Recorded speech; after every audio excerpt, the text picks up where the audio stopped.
Chapter 35. He did not leave for Cambridge the next day, as he had said he would. He deferred his departure a whole week, and during that time he made me feel what severe punishment a good yet stern, a conscientious yet implacable man can inflict on one who has offended him. Without one overt act of hostility, one upbraiding word, he contrived to impress me momently with the conviction that I was put beyond the pale of his favor. Not that St. John harbored a spirit of unchristian vindictiveness, not that he would have injured a hair of my head, if it had been fully in his power to do so. Both by nature and principle, he was superior to the mean gratification of vengeance. He had forgiven me for saying I scorned him and his love, but he had not forgotten the words, and as long as he and I lived he never would forget them. I saw by his look, when he turned to me, that they were always written on the air between me and him. Whenever I spoke, they sounded in my voice to his ear, and their echo toned every answer he gave me. He did not abstain from conversing with me, he even called me as usual each morning to join him at his desk, and I fear the corrupt man within him had a pleasure unimparted to, and unshared by, the pure Christian, in evincing with what skill he could, while acting and speaking apparently just as usual, extract from every deed and every phrase the spirit of interest and approval which had formerly communicated a certain austere charm to his language and manner. To me he was in reality become no longer flesh but marble. His eye was a cold bright blue gem, his tongue a speaking instrument, nothing more. All this was torture to me, refined, lingering torture. It kept up a slow fire of indignation and a trembling trouble of grief, which harassed and crushed me altogether. I felt how, if I were his wife, this good man, pure as the deep sunless source, could soon kill me without drawing from my veins a single drop of blood, or receiving on his own crystal conscience the faintest stain of crime. Especially I felt this when I made any attempt to propitiate him. No ruth met my ruth. He experienced no suffering from estrangement, no yearning after reconciliation, and though more than once my fast-falling tears blistered the page over which we both bent, they produced no more effect on him than if his heart had been really a matter of stone or metal. To his sisters, meantime, he was somewhat kinder than usual, as if afraid that mere coldness would not sufficiently convince me how completely I was banished and banned. He added the force of contrast. And this I am sure he did not by malice, but on principle. The night before he left home, happening to see him walking in the garden about sunset, and remembering as I looked at him that this man, alienated as he now was, had once saved my life, and that we were near relations, I was moved to make a last attempt to regain his friendship. I went out and approached him as he stood leaning over the little gate. I spoke to the point at once. St. John, I am unhappy because you are still angry with me. Let us be friends. I hope we are friends, was the unmoved reply, while he still watched the rising of the moon, which he had been contemplating as I approached. No, St. John, we are not friends as we were. You know that. Are we not? That is wrong. For my part, I wish you no ill and all good. I believe you, St. John, for I am sure you are incapable of wishing anyone ill, but as I am your kinswoman, I should desire somewhat more of affection than that sort of general philanthropy you extend to mere strangers. Of course, he said, your wish is reasonable, and I am far from regarding you as a stranger. This, spoken in a cool, tranquil tone, was mortifying and baffling. Enough. Had I attended to the suggestions of pride and ire, I should immediately have left him, but something worked within me more strongly than those feelings could. I deeply venerated my cousin's talent and principle. His friendship was of value to me, to lose it tried me severely. I would not so soon relinquish the attempt to reconquer it. Must we part in this way, St. John? And when you go to India, will you leave me so, without a kinder word than you have yet spoken? He now turned quite from the moon and faced me. When I go to India, Jane, will I leave you? What? Do you not go to India? You said I could not unless I married you. And you will not marry me. You adhere to that resolution. Reader, do you know, as I do, what terror those cold people can put into the ice of their questions? How much of the fall of the avalanche is in their anger? Of the breaking up of the frozen sea in their displeasure? No, St. John, I will not marry you. I adhere to my resolution. The avalanche had shaken and slid a little forward, but it did not yet crash down. Once more, why this refusal? He asked. Formerly, I answered, because you did not love me. Now I reply, because you almost hate me. If I were to marry you, you would kill me. You are killing me now. His lips and cheeks turned white, quite white. Underscore I should kill you underscore I am killing you underscore. Your words are such as ought not to be used, violent, unfeminine, and untrue.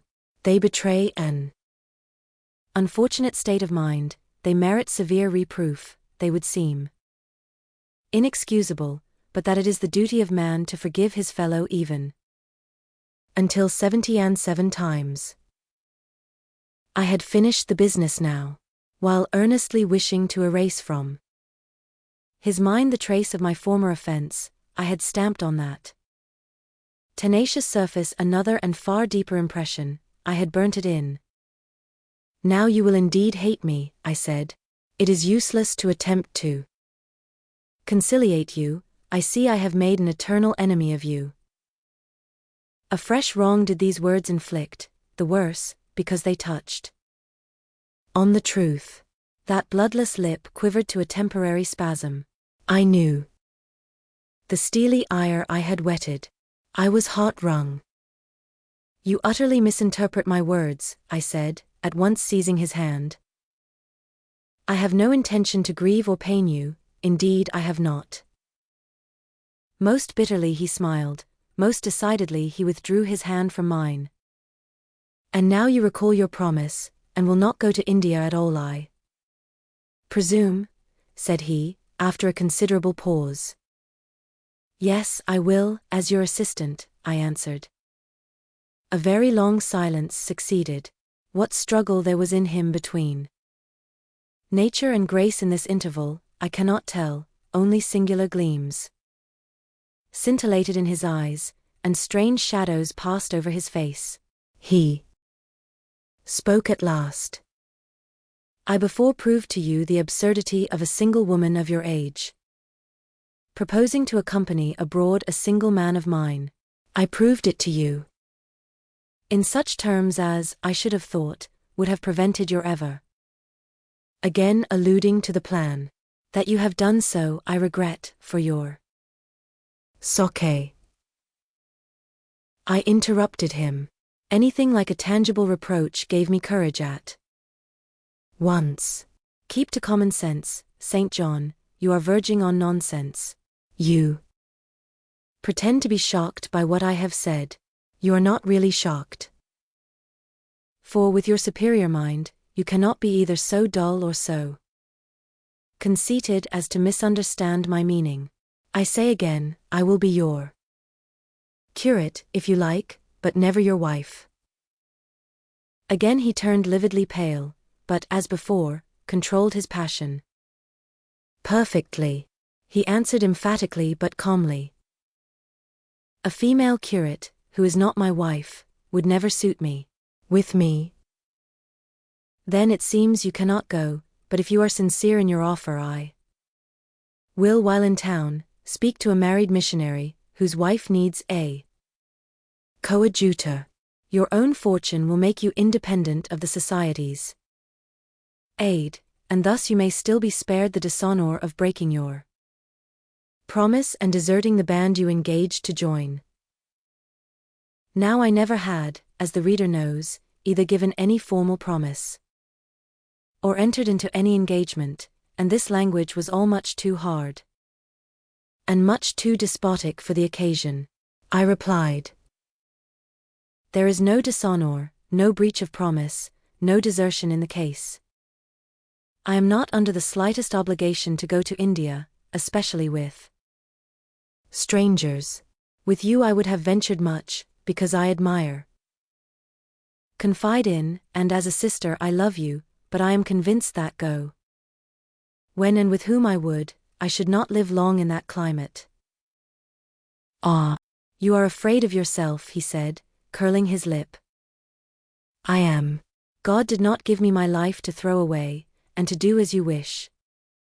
Me would, I begin to think, be almost equivalent to committing suicide. Moreover, before I definitively resolve on quitting England, I will know for certain whether I cannot be of greater use by remaining in it than by leaving it. What do you mean? It would be fruitless to attempt to explain, but there is a point on which I have long endured painful doubt, and I can go nowhere till by some means that doubt is removed. I know where your heart turns and to what it clings. The interest you cherish is lawless and unconsecrated. Long since you ought to have crushed it, now you should blush to allude to it. You think of Mr. Rochester. It was true. I confessed it by silence. Are you going to seek Mr. Rochester? I must find out what is become of him. It remains for me then, he said, to remember you in my prayers and to entreat God for you, in all earnestness, that you may not indeed become a castaway. I had thought I recognized in you one of the chosen. But God sees not as man sees, his underscore will be done. He opened the gate, passed through it, and strayed away down the glen. He was soon out of sight. On re-entering the parlor, I found Diana standing at the window, looking very thoughtful. Diana was a great deal taller than I. She put her hand on my shoulder, and stooping, examined my face. Jane, she said, you are always agitated and pale now. I am sure there is something the matter. Tell me what business St. John and you have on hands. I have watched you this half hour from the window. You must forgive my being such a spy, but for a long time I have fancied I hardly know what. St. John is a strange being. She paused, I did not speak, soon she resumed. That brother of mine cherishes peculiar views of some sort respecting you, I am sure. He has long distinguished you by a notice and interest he never showed to anyone else. To what end? I wish he loved you. Does he, Jane? I put her cool hand to my hot forehead. No, Di, not one whit. Then why does he follow you so with his eyes, and get you so frequently alone with him, and keep you so continually at his side?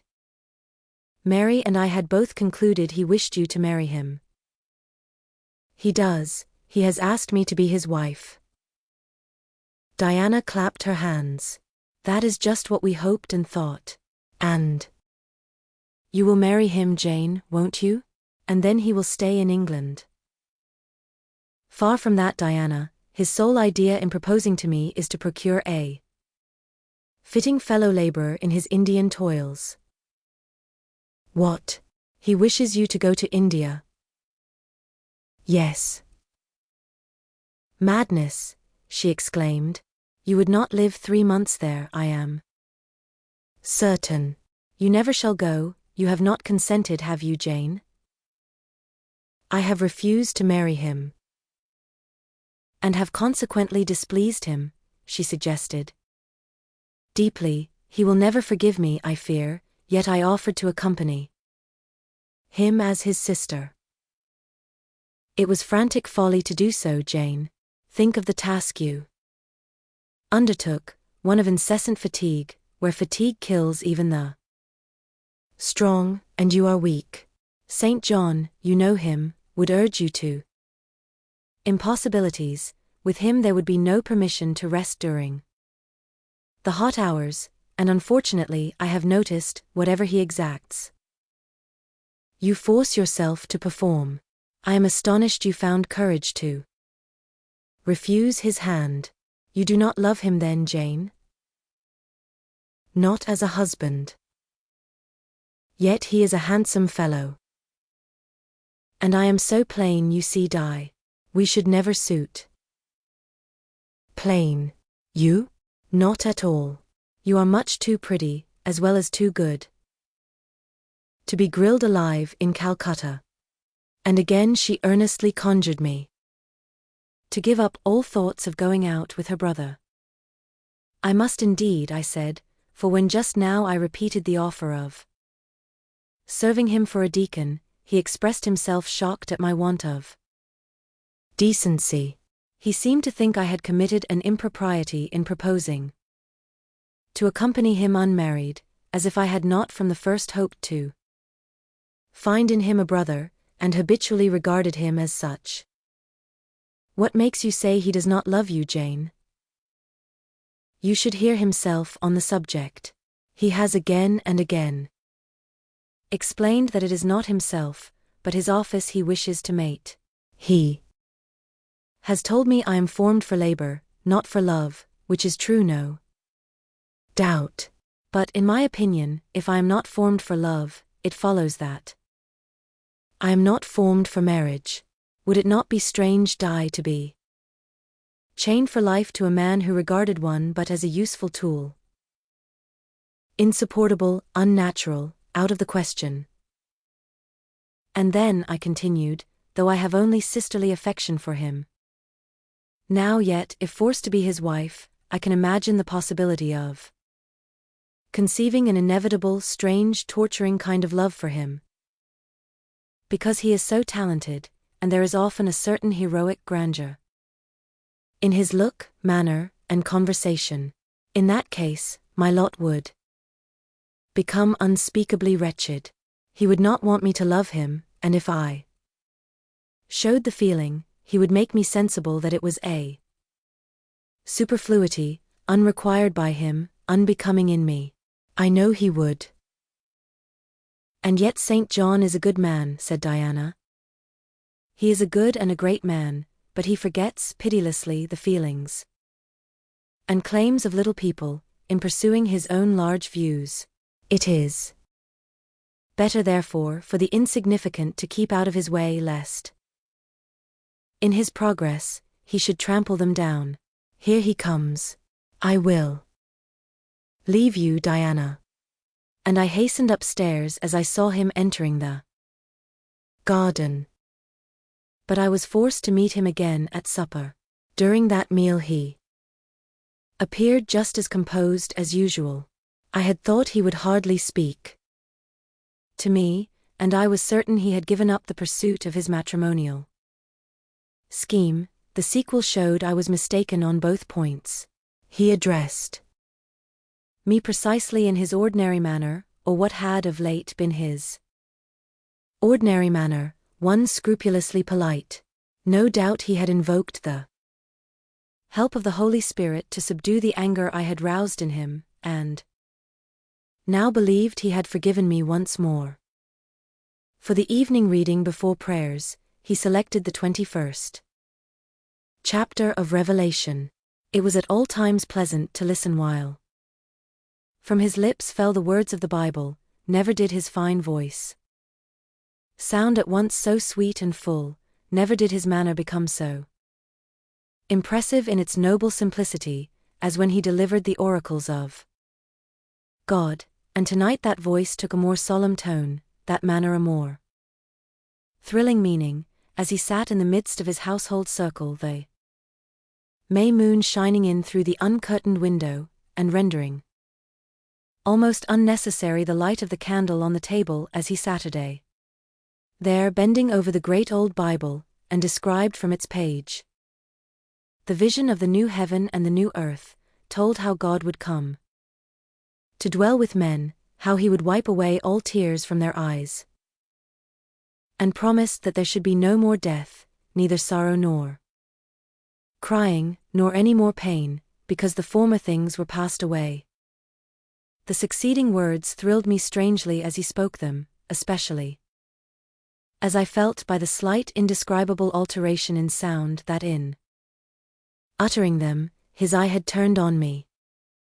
He that overcometh shall inherit all things, and I will be his God, and he shall be my son. But was slowly, distinctly read the fearful, the unbelieving and shall have their part in the lake which burneth with fire and brimstone, which is the second death. Henceforward, I knew what fate St. John feared for me. A calm, subdued triumph, blent with a longing earnestness, marked his enunciation of the last glorious verses of that chapter. The reader believed his name was already written in the Lamb's book of life, and he yearned after the hour which should admit him to the city to which the kings of the earth bring their glory and honor, which has no need of sun or moon to shine in it, because the glory of God lightens it, and the Lamb is the light thereof. In the prayer following the chapter, all his energy gathered, all his stern zeal woke. He was in deep earnest, wrestling with God, and resolved on a conquest. He supplicated strength for the weak-hearted, guidance for wanderers from the fold, a return, even at the 11th hour, for those whom the temptations of the world and the flesh were luring from the narrow path. He asked, he urged, he claimed the boon of a brand snatched from the burning. Earnestness is ever deeply solemn. First, as I listened to that prayer, I wondered at his, then when it continued and rose, I was touched by it, and at last awed. He felt the greatness and goodness of his purpose so sincerely, others who heard him plead for it, could not but feel it too. The prayer over, we took leave of him. He was to go at a very early hour in the morning. Diana and Mary, having kissed him, left the room, in compliance, I think, with a whispered hint from him. I tendered my hand, and wished him a pleasant journey. "Thank you, Jane." As I said, I shall return from Cambridge in a fortnight. That space, then, is yet left you for reflection. If I listen to human pride, I should say no more to you of marriage with me, but I listen to my duty, and keep steadily in view my first aim to do all things to the glory of God. My Master was long-suffering, so will I be. I cannot give you up to perdition as a vessel of wrath. Repent, resolve, while there is yet time. Remember, we are bid to work while it is day, warned that the night cometh when no man shall work. Remember the fate of Dives, who had his good things in this life. God give you strength to choose that better part which shall not be taken from you. He laid his hand on my head as he uttered the last words. He had spoken earnestly, mildly. His look was not, indeed, that of a lover beholding his mistress, but it was that of a pastor recalling his wandering sheep, or better, of a guardian angel watching the soul for which he is responsible. All men of talent, whether they be men of feeling or not, whether they be zealots, or aspirants, or despots, provided only they be sincere, have their sublime moments, when they subdue and rule. I felt veneration for St. John, veneration so strong that its impetus thrust me at once to the point I had so long shunned. I was tempted to cease struggling with him, to rush down the torrent of his will into the gulf of his existence, and there lose my own.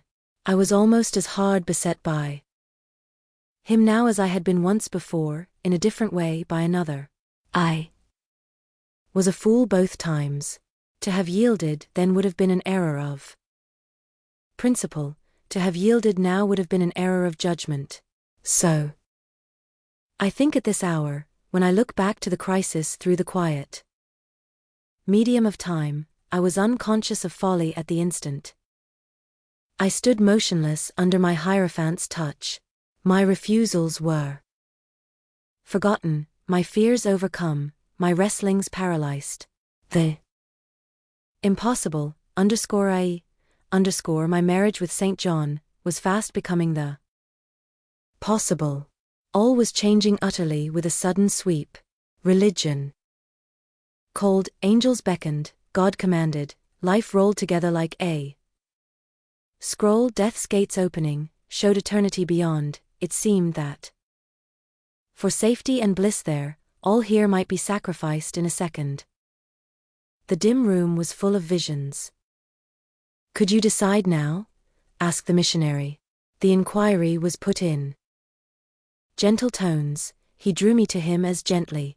Oh, that gentleness! How far more potent is it than force? I could resist St. John's wrath. I grew pliant as a reed under his kindness. Yet I knew all the time if I yielded now, I should not the less be made to repent some day of my former rebellion. His nature was not changed by 1 hour of solemn prayer, it was only elevated.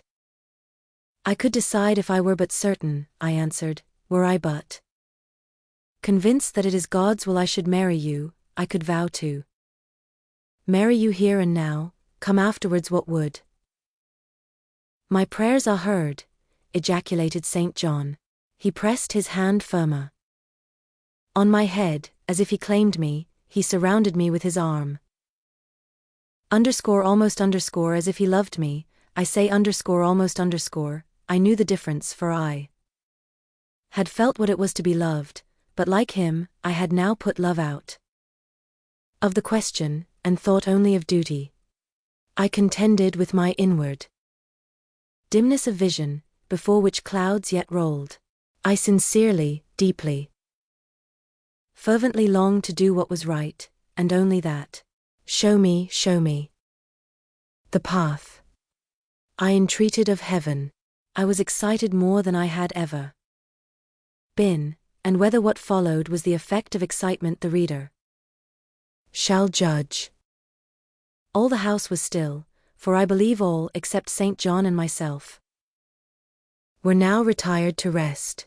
The one candle was dying out, the room was full of moonlight. My heart beat fast and thick, I heard its throb. Suddenly it stood still to an inexpressible feeling that thrilled it through, and passed at once to my head and extremities. The feeling was not like an electric shock, but it was quite as sharp, as strange, as startling. It acted on my senses as if their utmost activity hitherto had been but torpor, from which they were now summoned and forced to wake. They rose expectant, eye and ear waited while the flesh quivered on my bones. What have you heard? What do you see? Asked St. John. I saw nothing. But I heard a voice somewhere cry, Jane, Jane, Jane. Nothing more. Oh God, what is it? I gasped. I might have said, where is it? For it did not seem in the room, nor in the house, nor in the garden. It did not come out of the air, nor from under the earth, nor from overhead. I had heard it where or whence for ever impossible to know. And it was the voice of a human being, a known, loved, well-remembered voice, that of Edward Fairfax Rochester, and it spoke in pain and woe, wildly, eerily, urgently. "I am coming," I cried. "Wait for me. Oh, I will come." I flew to the door and looked into the passage. It was dark. I ran out into the garden. It was void. "Where are you?" I exclaimed. The hills beyond Marsh Glen sent the answer faintly back. "Where are you?" I listened. The wind sighed low in the firs. All was moorland. Loneliness and midnight hush. "Down superstition," I commented, as that spectre rose up black by the black yew at the gate. "This is not thy deception, nor thy witchcraft. It is the work of nature." She was roused, and did, no miracle but her best. I broke from St. John, who had followed, and would have detained me. It was my time to assume ascendancy. My powers were in play and in force. I told him to forbear question or remark. I desired him to leave me. I must and would be alone. He obeyed at once. Where there is energy to command well enough, obedience never fails. I mounted to my chamber, locked myself in, fell on my knees, and prayed in my way, a different way to St. John's, but effective in its own fashion. I seemed to penetrate very near a mighty spirit, and my soul rushed out in gratitude at his feet. I rose from the thanksgiving, took a resolve, and lay down, unscared, enlightened, eager but for the daylight.